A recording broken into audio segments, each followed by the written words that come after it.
श्रीमद् भागवतम स्कंद संख्या 3, नहीं, स्कंद संख्या 7, सॉरी। कल सवेरे 3 का लेक्चर देना है। स्कंद संख्या 7, सेशन नंबर 3 है। तो कल हम जो है चर्चा कर रहे थे, उसी को आगे बढ़ाते हैं। जवानी में भक्ति नहीं होगी, क्योंकि तब जो है भौतिक संसार का आकर्षण इतना ज्यादा हो जाता है कि अगर हम लोग सोचें कि हम बचपन से भक्ति नहीं करेंगे और जवान हो जाएंगे तब करेंगे या बूढ़े हो जाएंगे तब करेंगे, तो भक्ति का वो डेप्थ, वो वो पूर्णता नहीं आ पाती। तो अभी से ही भक्ति के संस्कार पक्के करने पड़ेंगे, दृढ़ करने पड़ेंगे, तब वे जवानी में काम आए। जब हृदय कोमल होता है, प्रहलाद महाराज बच्चों के बारे में बता रहे हैं, जब हृदय कोमल होता है तब उत्तम संस्कार देने चाहिए। आज से आप भक्ति करिए। मैं आप ही की कथा नहीं कहता हूँ। बड़े बड़े पंडित विद्वान सारा दिन पैसे के पीछे पड़े रहते हैं और रात्रि में कामांध और मोहांध हो जाते हैं। विद्या का उपयोग भोग के लिए करने वाला विद्वान नहीं, जो विद्या का उपयोग भगवान के लिए करता है वही विद्वान। धीर पुरुष, विद्वान, पंडित, जिसकी पंडा जागृत हो गई हो, उसकी एक ही क्वालिटी है कि उसने जो विद्या प्राप्त करी है उसका उपयोग भगवान के लिए करता है, अपने आनंद के लिए नहीं करता। 7वें स्कंद के 6ठे अध्याय का 16वां श्लोक है। विद्वान पीततुम धनुजा कुटुंबम कृष्ण स्वलोकाय न कल्पते वै या स्वीपाराक्य विभिन्न भाव समः प्रप्यदेत यथा विमूढ़ः। आप लोगों ने देखा कि मुझे मारने के लिए अनेक यत्न किए गए, पर क्या मेरा बाल भी बांका हो सका? ये प्रहलाद महाराज का। मेरा रक्षण मेरे प्रभु करते हैं। इस जगत को प्रसन्न करना पॉसिबल नहीं, पर भगवान को प्रसन्न करना पॉसिबल है। इस जगत को कोई प्रसन्न नहीं कर सका। आप जगत के पीछे पड़े रहेंगे तो दुखी होंगे, भगवान के पीछे पड़ेंगे तो सुखी। इसीलिए भक्ति करनी चाहिए, भगवान के पीछे पड़ना चाहिए। प्रहलाद जी बालकों को सावधान करते हैं, प्रेम से भगवान के नाम का कीर्तन करेंगे तो प्रभु प्रसन्न होंगे, आपको प्रभु के दर्शन होंगे। जिस दृष्टि से जगत दिख पड़ता है, जिस चम चक्षु है हमारे, चमड़े के चक्षु हैं, इन चक्षुओं से, इन दृष्टि से जगत दिख पड़ता है, संसार दिखाई देता है, परंतु भगवान दिखाई नहीं देते। भगवान कब दिखाई देते हैं? जब अंतर चक्षु खुलते हैं।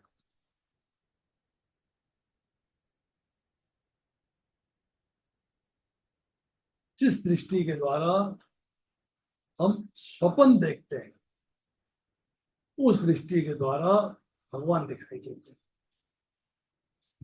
भीतर की दृष्टि खुलती है तब भगवान के दर्शन होते हैं। ज्ञानी परमात्मा के दर्शन ज्ञान चक्षुओं से करते हैं। आप बाहर की दृष्टि बंद करिए, मतलब संसार से संबंध विच्छेद करिए, तो आपके भीतर की दृष्टि खुल जाएगी। प्रहलाद जी के कहने से सभी बालकों ने आंखें बंद कर ली। प्रहलाद जी ने एक एक बालक का स्पर्श किया और सभी को तेज दिख पड़ा। प्रहलाद ने कहा, ये जो प्रकाश है, जो तेज दिखाई दे रहा है, जो प्रकाश दिखाई दे रहा है, उसे ज्ञानी निर्गुण ब्रह्म कहते हैं। ब्रह्म ज्योति का प्रकाश, उसे ज्ञानी निर्गुण ब्रह्म कहते हैं। इस प्रकाश में दृष्टि रखिए और प्रेम से भगवान के नाम का जप करिए। इस प्रकाश में से ही श्री कृष्ण प्रकट होते हैं। क्योंकि भक्त जो है ईशोपनिषद में भगवान से प्रार्थना कर रहा है कि हे जगत के पालक, आप अपने मुखमंडल के आगे से किरणों का आवरण हटाइए, जिससे मैं आपके मुख के दर्शन कर सकूं। तो किरणों का आवरण जो है उसने भगवान के मुखमंडल को ढका हुआ है। अब उसी किरणों के आवरण के अंदर से कृष्ण प्रकट होंगे। ताली बजा बजा कर कीर्तन करिए। जगत को भूलने के लिए ही ताली बजानी है। ताली क्या है? साउंड वेव, नाद ब्रह्म। ताली जो है नाद ब्रह्म। ताली बजाकर कीर्तन करने पे आपका ध्यान ताली में होगा, ताली की साउंड में होगा, और फिर भगवान में होगा। आपको याद नहीं आएगा कि मैं कहाँ बैठा हूँ, उस गांव का नाम क्या है, मैं कहाँ हूँ।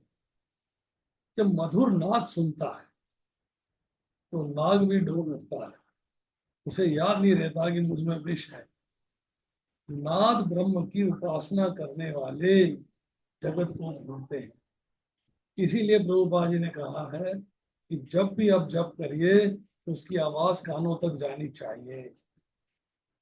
बोलिए और कानों से सुनिए। नाद ब्रह्म की उपासना करने वाला जगत को भूलता है, और जिसका संबंध जगत से विच्छेद हो जाता है, छूट जाता है, उसका संबंध भगवान से बन जाता है। जब नाद ब्रह्म और नाम ब्रह्म, मतलब भगवान के नाम की साउंड और भगवान का नाम एक हो जाए, वहां परम ब्रह्म प्रकट होते हैं। कईयों को ताली बजाने में शर्म लगती है। इससे भगवान को बुरा लगता है, भगवान नाराज होते हैं। भगवान कहते हैं मैंने इसे 2 हाथ दिया, पर इसे मेरा भजन कीर्तन करने में, ताली बजाने में शर्म आती है। मेरी ही भूल है कि मैंने इसे 2 हाथ क्यों दिए। भगवान अपनी भूल को स्वीकार करते हैं कि मैंने इसे 2 हाथ क्यों दिए। इसे अगले जन्म में एक भी हाथ नहीं दूंगा, बिना हाथों को ना दूंगा। 2 पैर ही अधिक दिवा, प्रेम से ताली बजा बजा कर कीर्तन करेंगे। श्री कृष्ण कीर्तन करते करते अति आनंद में आकर प्रहलाद जी नाचने लगे। उन्हें राधा कृष्ण के दर्शन हुए। अति आनंद में जीव नाचता है। प्रहलाद जी के सत्संग का रंग लगा और सभी बालक भी कीर्तन करते हुए नाचने लगे। बाहर से जब चंड और अमरक घर आए तो उन्होंने देखा कि सभी बालक कीर्तन में तन्मय हो गए, मस्त हो गए, तन्मय हो गए। अब वो गुरु है, गुरु जी को लगा कि प्रहलाद जो है बालकों को बिगाड़ रहा है, ये तो अभी नहीं सुधर सकेगा।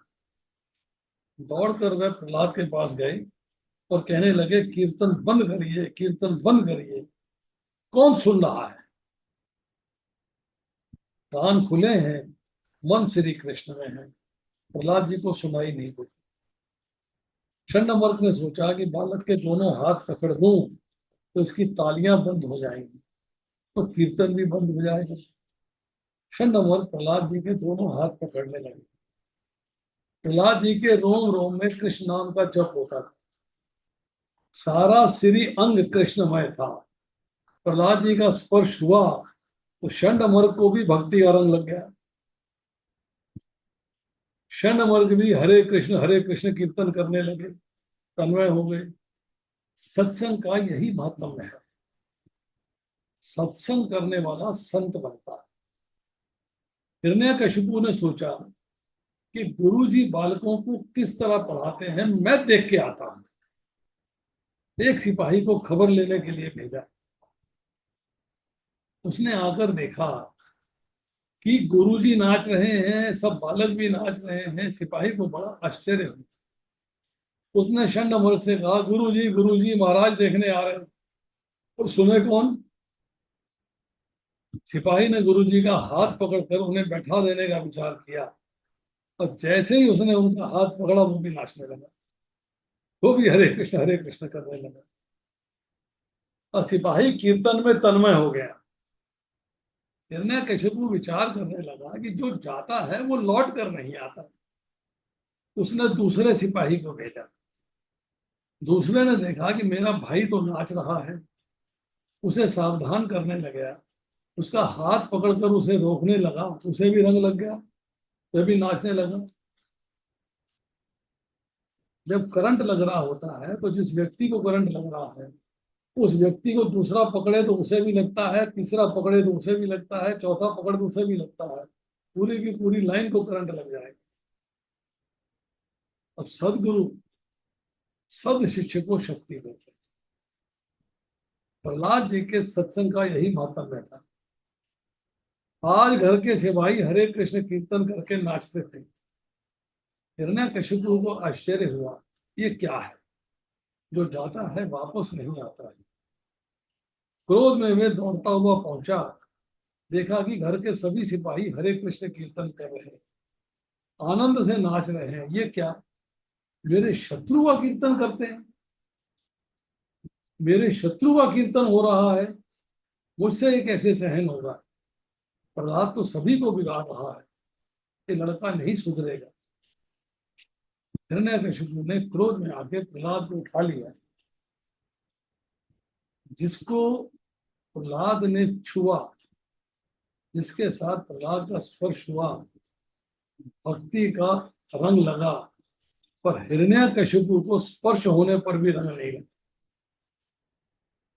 अब तो बल्ब जो है कंडम है उसमें रोशनी नहीं आ सकती, चाहे जितना भी करंट लगे उसमें रोशनी नहीं आएगी। पर हिरण्यकशिपु ने बालक को उठाकर दरबार में ले आया और जमीन पर पटक दिया। धरती माता ने बालक को गोद में उठा लिया। बालक का बाल भी मां का नहीं होगा। बालक हाथ जोड़कर खड़ा हो गया, पिता को प्रणाम करने लगा। हिरण्यकशिपु का क्रोध बढ़ गया। मैं बोला, तुम मेरी आज्ञा तो मानते नहीं और झूठी हाथ जोड़ के मुझे प्रणाम कर रहे हो, विनय दिखा रहे हो, मैं तुम्हें मारूंगा। मैंने देवताओं का पराभव किया, उनको जीता है, सभी देव मुझसे कांपते हैं, और तुम अदना से छोटे से बालक निडर होके खड़े हो, डरते नहीं हो मेरे से। तुम्हें किसने ऐसा बल दिया। ना केवलम मैं भवतश्च राजन स्वै बलम बलिनाम चापरेशाम परेश्वरमी स्थिर जंगमा ये ब्रह्मादयो ये न वंश प्रणीता। राज्य बोले, पिताजी जिनकी शक्ति के कारण आप बोल पाते, उन्हीं की शक्ति मुझे मिली है। मेरे भगवान आपको शक्ति देते हैं, आप बोल पाते हैं। मेरे रक्षक तो आपके भीतर भी बैठे हैं। पिताजी, बाहर का संसार विजय करना, दिग्विजय करना किस काम का? विजय करना है तो मन को विजय करिए, मन को जीतिए। जिसने मन को जीत लिया है उसने संसार को जीत लिया है। जो मन से हार गया है जगत में उसकी सर्वत्र हार है। दस्यान पुराण विजित्य लुम्पतो मयंत एके स्वजिता दिशो दश जितात्मना गेयस्य रमस्य देहिनां साधो समूह प्रमुखा कुतः परे। पिताजी, वीर तो वही है जो काम में विजय पा लिया, कामनाओं पे विजय जिसने पा ली। जैसे क्रोध आता है जो काम की मार खाता है वह वीर नहीं है, जिसने मन जीता है वही वीर है। पिताजी, वीर वही है जो भीतर के शत्रुओं को मारता है, बाहर के शत्रुओं को मारने वाला वीर नहीं है। जिसने मन को जीत लिया है वही वीर है। पिताजी, आज मुझे दुख होता है कि आपके मुख पर मुझे मृत्यु की छाया दिखाई देती है। समय आ गया है, अब क्रोध न करिए, प्रेम से श्री कृष्ण कीर्तन करते हुए तन्मय बनिए, मरण आपका मंगलमय। हिरण्यकशिपु को ये उपदेश को पसंद नहीं आया। वह कहने लगा, मेरे पुत्र होकर तुम मुझे समझा रहे हो, मैं तुम्हें मारूंगा। तुम्हारी रक्षा करने वाले विष्णु कहाँ हैं? प्रहलाद ने कहा, पिताजी वो तो सर्वत्र है। विष्टा यदि विष्णु, ये सर्वव्यापक है, इसी उन्हें विष्णु कहते हैं। हिरण्यकशिपु बड़बड़ाने लगा, तुम कहते हो कि विष्णु सर्वव्यापक है, तो खंबे में क्यों नहीं दिखाई दी? तस्मात् स्तंभे न दृश्यते, खंबे में क्यों नहीं दिखाई देती? प्रहलाद ने कहा, पिताजी आपकी आंखों में काम है, उसे भगवान के दर्शन नहीं होते हैं, मुझे वे दिखाई देते हैं। वे खंबे के भीतर विराजमान है। जिसकी आंखें शुद्ध हैं, जिसका मन पवित्र है, उसे ही परमात्मा के दर्शन होते हैं।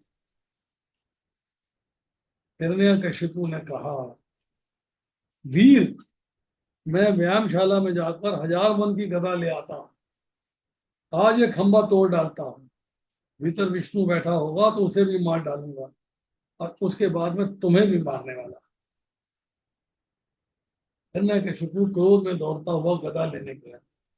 प्रहलाद जी का हृदय भगवत भाव में द्रवित हुआ। कृष्ण कृष्ण कीर्तन करता हुआ बालक दौड़ा। प्रहलाद जी का सत्वगुण और हिरण्यकशिपु का तमोगुण, दोनों का युद्ध है, दोनों की लड़ाई है। सत्वगुण जब बढ़ता है तो तमोगुण नष्ट होता है, सत्वगुण बढ़ता है तो भगवान प्रकट होते हैं।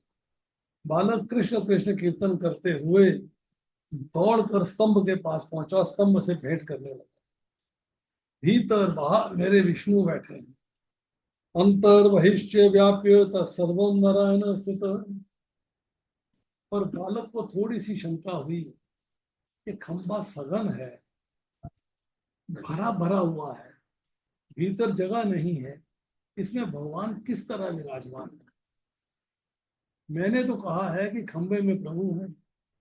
बालक परमात्मा को मनाने लगा, हे भगवान, मेरे वचन को सत्य करिए, मेरे लिए खंबे में से प्रकट होइए। आज भगवान स्तंभ से प्रकट नहीं होंगे तो मेरे भगवान को कौन सर्वव्यापक मानेगा? प्रहलाद जी अपने भगवान को मनाने लगे। देखिए, दूध के एक एक कण में माखन होता है। दूध के अणु परमाणु में जिस तरह माखन है, उसी तरह जगत के प्रत्येक पदार्थ में भगवान है।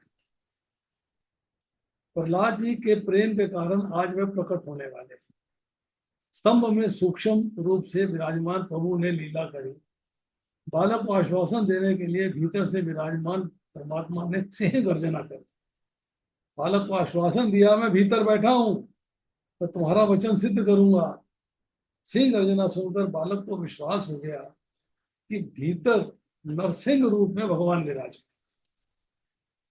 बालक आनंद में कीर्तन करके नाचने लगा। संध्या का समय हो रहा था। हिरण्यकशिपु व्यायामशाला में जाकर 1000 मन की गदा उठाकर क्रोध में कदम उठाते हुए आ पहुंचा।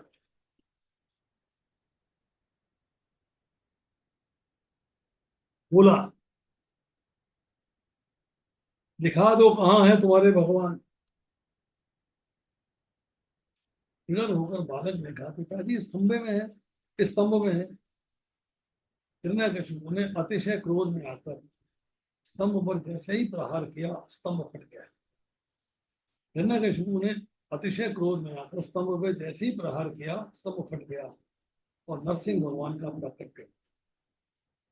मुखारविंद सिंह के समान है, श्री अंग मानव जैसा है, आंखें लाल हैं, दाढ़े भयंकर दिखाई दे रही, बार बार मस्तिष्क हिलाकर गुड गुड गुड गर्जना करते हैं। धरती कांपने लगी है, ये क्या प्रलय हो रही है? देव घबराने लगे। हिरण्यकशिपु को विश्वास हो गया कि मेरा काल आ गया, वह बहुत घबरा गया। प्रभु ने दोनों हाथ बढ़ाए और हिरण्यकशिपु को उठा लिया। बाहर से बहुत क्रोध में दिख पड़ते हैं, वो भीतर प्रेम वाला है। कैसे भी हो, ये मेरे प्रहलाद के पिता हैं। और इससे ही उसे गोद में लेकर, गोद में लिटाकर पूछा, बेटा क्या दिन है कि रात है? मैं मानव हूं कि पशु हूं? हार है कि भीतर है, अस्त्र है कि शस्त्र है, मैं तुम्हें नाखून से मारूंगा। घबराया हुआ हिरण्यकशिपु एक अक्षर भी ना बोल सका। वज्र नाखून के प्रहार से प्रभु ने उसे काट डाला। उसी समय देवों ने, गंधर्वों ने नरसिंह भगवान की जय जयकार के स्वर फैला दिए। हिरण्यकशिपु का उद्धार हुआ, परंतु नरसिंह भगवान का क्रोध शांत नहीं हो रहा था। मस्तक हिला हिलाकर गर्जना कर रहे थे। ब्रह्मा जी घबराए। ब्रह्मा जी ने स्तुति करी, अब शांत हो जाइए, शांत हो जाइए, राक्षस तो मर गया है। अन्य देवों ने भी स्तुति करी, राक्षस तो मर गया है, अब क्रोध छोड़िए, क्रोध शांत नहीं हुआ है। ब्रह्मा जी ने प्रहलाद से कहा, बेटा ये भगवान तुम्हारे लिए प्रकट हुए, ये रूप भगवान ने तुम्हारे लिए धरा है, अब तुम ही उन्हें शांत करो। सिंह का बालक, शेर का बालक शेर से घबराता नहीं। बालक ने हाथ जोड़कर वंदन करते हुए चरणों में प्रणाम किया। नरसिंह भगवान के चरणों में गया। जब प्रहलाद ने साष्टांग प्रणाम किया, तब उसे देखते ही भगवान की आंखें आर्द्र हो गई, गीली हो गई, हृदय द्रवित हो गया। जो भगवान हिरण्यकशिपु के लिए वज्र से अधिक कठोर थे, वे प्रहलाद के लिए माखन से भी कोमल। उन्होंने बालक को उठाकर अपनी गोद में लिया, उसका सर सूंघा, पीठ पर मुहत्व से हाथ रखा। प्रभु वात्सल्य से संचित लाड दुलार दिखाने लगे। बेटा तुम बहुत कोमल हो, तुम्हारे पिता ने तुम्हें बहुत त्रास दिया है, पर मेरा बेटा धीर है, गंभीर है, उसने बहुत दुख सहन किया है। बेटा आज तुम्हारी कोमलता को देखते मुझे लगता है कि मैंने बहुत देर कर दी, मुझे जल्दी आना चाहिए। अब भगवान प्रहलाद महाराज से क्षमा मांग रहे हैं, कह रहे हैं इसलिए मैं तुमसे क्षमा चाहता हूँ। प्रहलाद जी की भक्ति ऐसी है कि आज भगवान स्वयं क्षमा मांगते हैं। प्रहलाद जी ने प्रभु के चरणों में बार बार वंदन करते हुए कहा, भगवान ऐसा ना कहिए, आप मेरे स्वामी हैं, मैं आपका सेवक हूँ। आपने सर्वकाल मेरी रक्षा की है, मुझे जरा भी दुख सहन नहीं किया। मैं तो आपके स्मरण में, दर्शन में अति प्रसन्न रहा हूँ। बालक ऐसा मधुर बोला कि नरसिंह भगवान अत्यंत प्रसन्न हो गए। बालक को हृदय से लगाकर उन्होंने आलिंगन किया। भक्त और भगवान एक हुए, तब नरसिंह भगवान का क्रोध शांत हो गया। बाल भक्त प्रहलाद जी का वचन सिद्ध करने के लिए जगत में सर्व स्थान पर हूं, ऐसी सर्वव्यापकता सिद्ध करने के लिए स्तंभ में से, खंबे में से भगवान प्रकट हुए। नरसिंह अवतार में प्रभु ने जगत को बोध दिया है कि मैं सर्वत्र हूं, ओमनी प्रेजेंट, मैं सर्वत्र हूं। भगवान सर्वकाल में और सर्व स्थान में विराजमान। ऐसा जिसे अनुभव होता है तो पाप नहीं कर सकता, पर ऐसी अनुभूति करने वाले बहुत कम लोग हैं, बहुत कम लोग। साधारण मानव जब पाप करता है तब ऐसा समझता है कि भगवान तो बैकुंठ में विराजमान है, मुझे देख थोड़ा रहे हैं, मंदिर में विराजमान है, मेरे पास तो है नहीं। आप जहां हैं वही भगवान है, आपके पड़ोस में है, आपके अंदर है। जगत में ऐसा कोई स्थान नहीं है जहां भगवान विराजमान ना हो। सर्वव्यापक परमात्मा सर्व में अति सूक्ष्म रूप से है। उन्हें हम आंख से नहीं देख पाते हैं, बुद्धि से उनका अनुभव किया जा सकता है। दूध के एक एक कण में माखन विराजमान है, पर दूध में माखन दिखाई नहीं देता। दूध पीने से माखन का स्वाद भी नहीं आता। दूध में हाथ डालने पर माखन हाथ में भी नहीं आता, पर दूध में माखन है, ये बात सत्य है। आंख को भले ही वे ना दिख पड़े, बुद्धि से ही अनुभव किया जाता है। बुद्धि स्वीकार कर लेती है कि दूध के हर अणु में, हर परमाणु में माखन है, और जगत के अणु परमाणु में भगवान की सत्ता है। सर्वत्र परमात्मा का अनुभव करने वाले का व्यवहार शुद्ध होता है। जिसका व्यवहार शुद्ध है उसे ही भक्ति में आनंद आता है। अब होता क्या है, समस्या क्या आती है, लोग थोड़ी सी भक्ति करते हैं और उतनी भक्ति से उन्हें आनंद नहीं आता, इससे वे भक्ति छोड़ देते हैं। अगर उन्हें भक्ति में आनंद आने लगे तो वे भक्ति नहीं छोड़ पाते।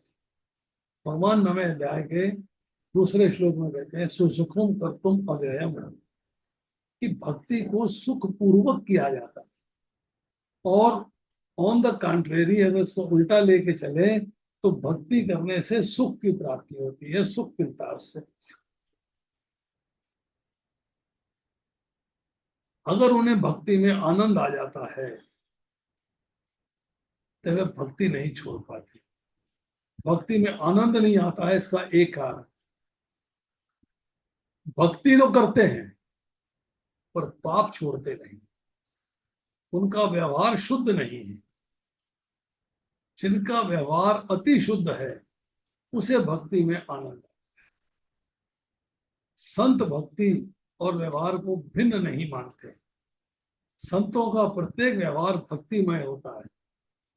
संत रास्ते में चलते हुए भी भक्ति करते हैं। वे संसार के व्यवहार का कोई भी काम नहीं करते।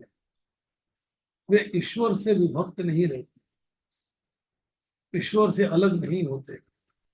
वे भगवान को साथ में रख के कार्य करते हैं। जो वैष्णव है, जो संत है, उनका प्रत्येक व्यवहार भक्तिमय बनता है। प्राचीन काल में जितने भी साधु संत हुए सभी कुछ ना कुछ काम धंधा करते थे, पर वे किसी का मुफ्त नहीं लेते थे। गोरा कुम्हार मिट्टी का बर्तन बनाते थे, बाजार में बेचने ले जाते थे। संत व्यापार भी करते थे, पर दुकान पे आए ग्राहक में उन्हें भगवान दिख पड़ते, भगवान के दर्शन होते थे। वस्तुतः भगवान के दर्शन करके जो व्यापार करते हैं उनका व्यापार भी भक्ति है। कई लोग क्या करते हैं कि दुकान में ठाकुर जी का एक मूर्ति रख दी, दिया जला दिया, अच्छा ही है। तो जब वे ग्राहक से बात करते हैं तो समझ लेते हैं कि भगवान बहरे हैं। आप जो बोलते हैं भगवान उसे सुनते हैं, आप जो कुछ करते हैं भगवान उसे देखते हैं। तो अपने व्यापार को भक्तिमय बनाइए। हमारे शास्त्रों में लिखा है कि वैश्य श्रेष्ठ है। वैश्य सबका पोषण करते हैं, इससे उन्हें श्रेष्ठ माना गया। श्रेष्ठ शब्द का अपभ्रंश सेठ है। जगत में जितनी भाषाएं हैं उन सभी की माता तो संस्कृत है। संस्कृत से सभी भाषाएं निकली हैं। संस्कृत में जिसे श्रेष्ठ कहते हैं, गुजराती में जिसे शेठ कहते हैं, हिंदी में उसे सेठ कहते हैं, और वैश्य श्रेष्ठ हैं। वे समाज का पोषण करते हैं। महाभारत में वर्णन आता है कि जाजली ऋषि महातपस्वी ब्राह्मण थे। एक बार जाजली ऋषि को अभिमान हो गया कि मैं बहुत बड़ा ज्ञानी हूं, बहुत तपस्वी हूं। उनका अभिमान दूर करने के लिए भगवान ने लीला करी। आकाशवाणी हुई कि महाराज अभिमान ना करिए।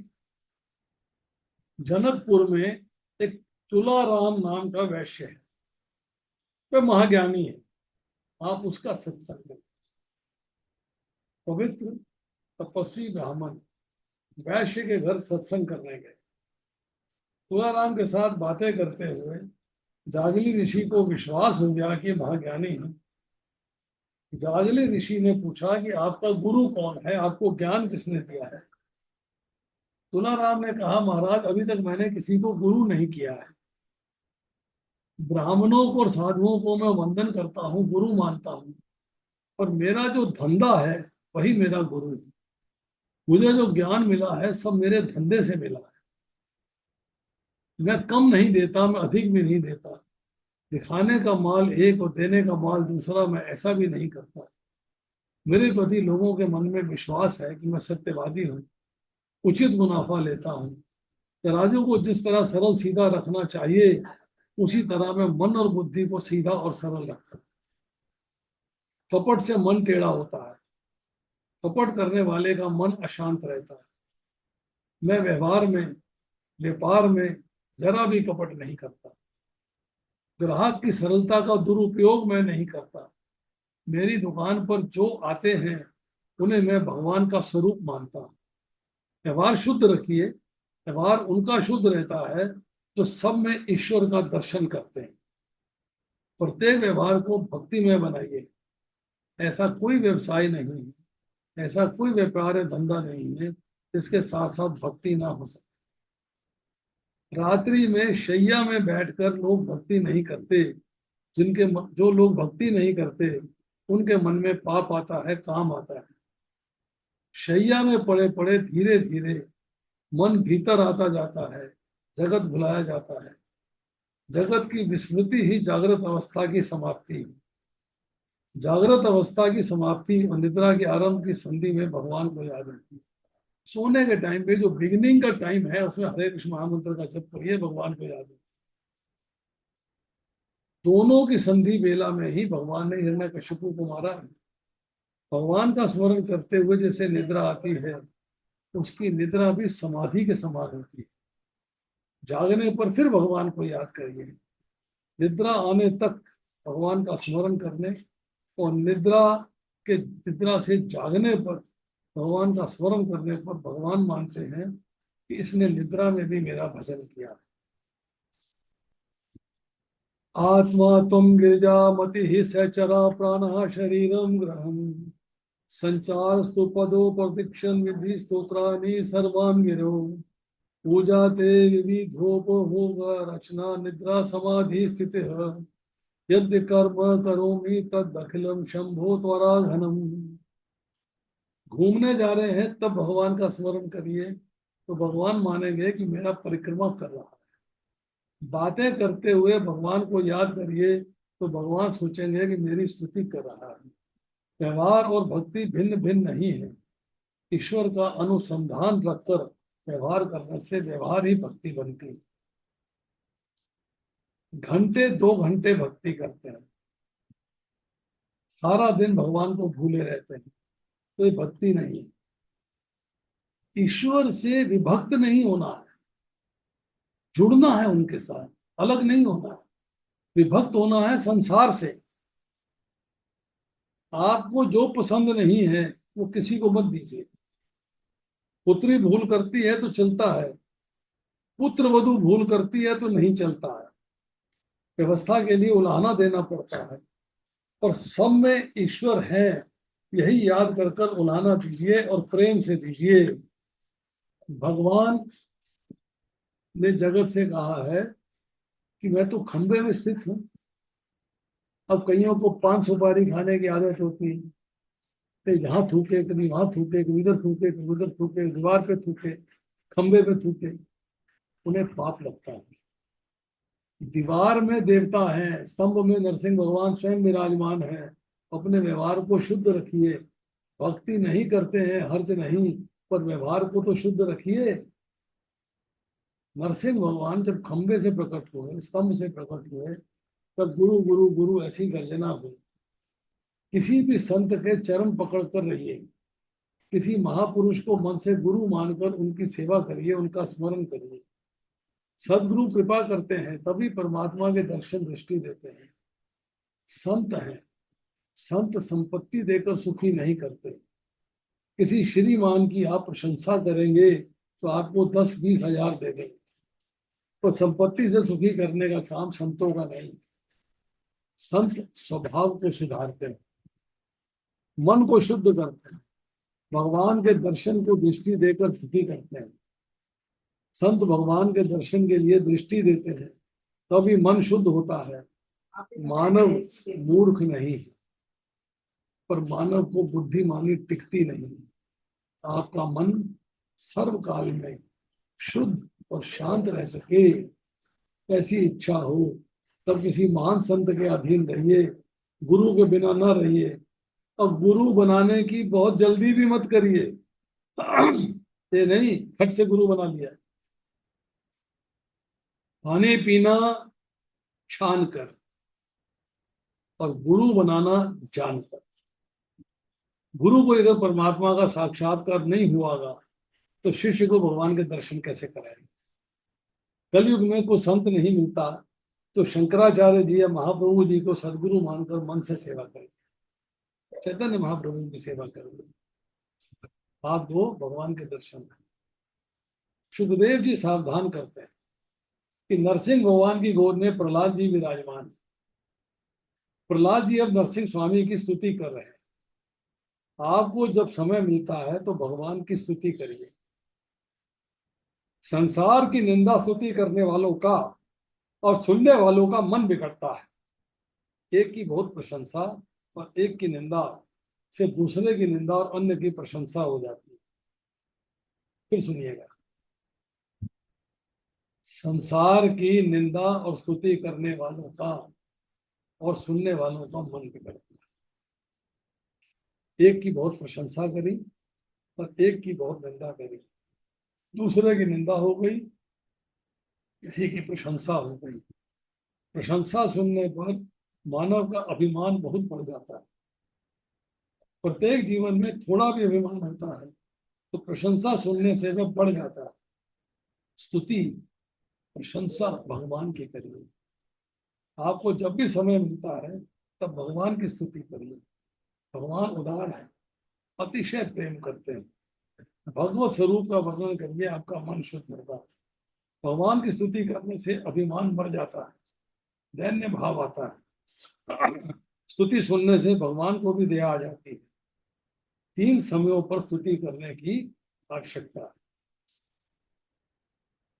सुख के समय, जब आपको सुख मिलता है तो भगवान की स्तुति करिए।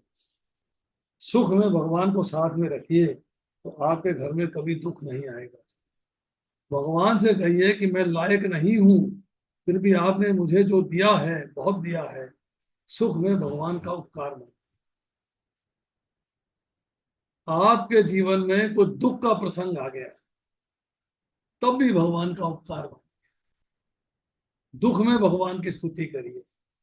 अपने मन को बार बार समझाइए कि भगवान ने मुझको सुधारने के लिए मुझे दुख रूपी सजा दी है। हमारे जैसा साधारण मानव बहुत पुस्तकों को पढ़ने से नहीं सुधरता है। बहुत पुस्तकों को पढ़ने से अक्षर ज्ञान बढ़ता है, शब्द ज्ञान बढ़ता है। साधारण मानव बार पढ़ने से सुधरता है। मन को समझाइए कि भगवान ने सुधारने के लिए सजा दी है।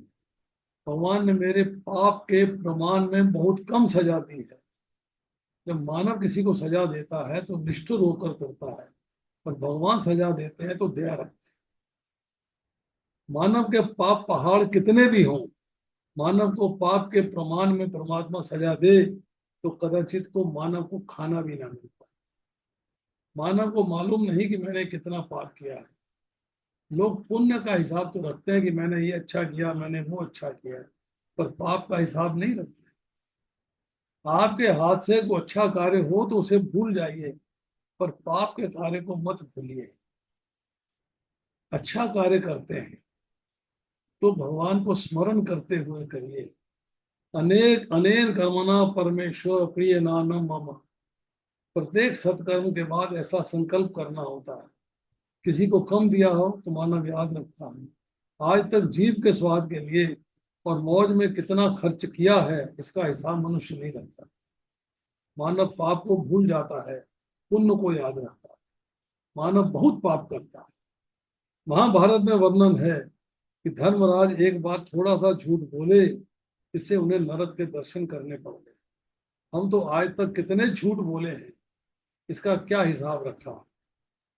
पाप को याद करने से अभिमान नहीं बढ़ता है। पाप का स्मरण रखिए, पाप को साधारण न मानिए। दुख में भगवान का उपकार मानिए कि मैंने बहुत पाप किए, पर भगवान ने कृपा करके मुझे थोड़ी सी सजा दी। प्राय अति सुख में, संपत्ति में भगवान किसी को नहीं मिले। अति दुख में, विपत्ति में ही भगवान के दर्शन हो। कुंती महारानी कहती है, हे कृष्ण, मैं चाहती हूँ कि विपदाएं मुझ पे बार बार आए। जब विपदाएं आती हैं तो तुम्हारा स्मरण होता है, तो तुम्हारा स्मरण होता है तो तुम्हारे दर्शन होते हैं। सुख में जो साथ देता है वह है जीव, और दुख में जो साथ देते हैं वो है भगवान। जिस जीव को भगवान सजा देते हैं, गुप्त रूप से उसकी देखभाल भी करते हैं। जीव भले ही दुख में भगवान को भूल जाए, भगवान उसे नहीं भूलते हैं, आपके हृदय में विराजमान। जिस मानव को भगवान सजा देते हैं, उसी के साथ भगवान रहते हैं। आपके जीवन में कभी कोई दुख का प्रसंग आ जाए तो घबराइए नहीं। दुख पाप के विनाश के लिए आया है। दुख आपको सावधान करने के लिए आया है। दुख में मानव समझदार बनता है। प्रायः दुख के बिना बुद्धिमानी नहीं आती। दुख में भगवान का उपकार मानिए। दुख में मन को शांत रखकर भगवान का स्मरण करिए। दुख में भगवान का स्मरण करने वाले के मन पर, भगवान की स्तुति करने वाले पर दुख का असर नहीं होता। हे कबीर जी ने कहा, दुख में सुमरन सब करे, सुख में करे न कोई। जो सुख में सुमिरन करे तो दुख का है कोई। जो सुख में सुमिरन करे तो दुख का है कोई। कहते हैं कि शरीर के जिस हिस्से का ऑपरेशन होता है, उस पर डॉक्टर लोग दवा लगाते हैं, उस हिस्से को अचेतन करते हैं, फिर ऑपरेशन करते हैं, शल्य क्रिया करते हैं, उसे काटते हैं, मालूम नहीं पड़ता कि कोई हिस्सा कट रहा है। एक दवाई को जब शक्ति है, अंग अचेतन हो जाता है, दुख का पता नहीं लगता, तो भगवान की स्तुति से दुख का असर कम करने लगे तो क्या आश्चर्य है। दुख में भगवान की स्तुति करिए, भगवान का उपकार मानिए कि अति दुख में भगवान को साथ रखिए, दुख का असर आपके मन पर नहीं होगा। सुख में भक्ति करने वाला दुखी नहीं होता। दुख में भगवान की स्तुति करने वाले के मन पर दुख का असर नहीं होता है। सुखावसाने इदमेव सारम, दुखावसाने इदमेव ज्ञेयम, देहावसाने इदमेव जाप्यम, गोविंदम दामोदर माधवेति। तीसरा, देहावसान पर भगवान की स्तुति करिए। दिन में 3 बार भगवान की स्तुति करिए। भगवान की स्तुति संस्कृत भाषा में ही करनी चाहिए ऐसा नहीं। भगवान को तो सभी भाषाओं का ज्ञान है। रूप आज ही गए विदेश में, इंग्लिश में बोले, और स्पेनिश लोग स्पेनिश में बोलते हैं, लतावियन लतीवियन में बोलते हैं, फ्रेंच फ्रेंच में बोलते हैं। तो भगवान के लिए नहीं कि आपको संस्कृत ही बोलनी, अपनी भाषा में भगवान की स्तुति करिए, अपने हृदय के भाव प्रकट करिए, भगवान का वर्णन करिए। भगवान आप अति उदार हैं। हे भगवान, मुझे सुधारने के लिए आपने थोड़ी सी सजा दी है। हे भगवान, आपके मुझ पे अनंत उपकार। आज इतना ही, शेष फिर अभी मैं आपको अनम्यूट कर देता हूँ।